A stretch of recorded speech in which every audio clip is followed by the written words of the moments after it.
10 ఏళ్ల కేసీఆర్ పాలనలో కల్లు డిపోలపై ఎక్సైజ్ వేధింపులు, అక్రమ కేసులు పెట్టలేదని, కానీ ఇప్పటి ప్రభుత్వం కల్లు డిపోలపై దాడులు చేస్తూ అక్రమ కేసులు పెడుతూ గీత కార్మికులను వేధింపులకు గురి చేయడం దురదృష్టకరమని మాజీ మంత్రి ఎమ్మెల్యే హరీష్ రావు విమర్శించారు. కేసీఆర్ ప్రభుత్వంలో పాపన్న జయంతి వర్ధంతిని అధికారికంగా నిర్వహించడం జరిగిందని, గౌడ్స్ కు వైన్ షాప్ల కేటాయింపులో 15% రిజర్వేషన్ కల్పించి వారి సంక్షేమం కోసం కృషి చేయడం జరిగిందన్నారు. సర్దార్ సర్వాయి పాపన్న గౌడ్ 374వ జయంతి సందర్భంగా సిద్దిపేట పట్టణంలోని సర్దార్ సర్వాయి పాపన్న గౌడ్ విగ్రహానికి పూలమాలలు వేసి మాజీ మంత్రి ఎమ్మెల్యే హరీష్ రావు నివాళులర్పించారు. గౌడ్స్ ఐక్యవేదిక ఆధ్వర్యంలో పట్టణంలోని బీజీఆర్ చౌరస్తా నుంచి ఎన్సాన్పల్లి చౌరస్తా వరకు బైక్ ర్యాలీ నిర్వహించారు.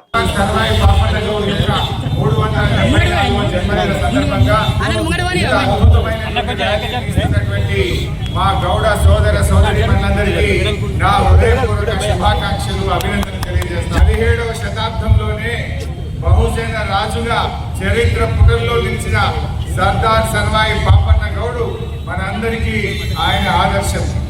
ఆయన 375 సంవత్సరాల క్రితమే కుల మత జాతి విభేదాలు లేకుండా సమాజ స్థాపన కోసం పోరాడినటువంటి గొప్ప పోరాట యోధుడు సర్దార్ సర్వాయి పాపన్న గౌడ్ గారు.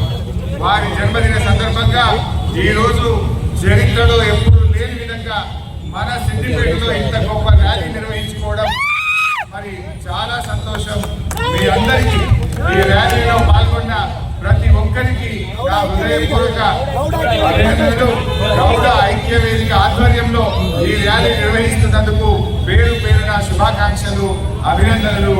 జై గౌడన్న.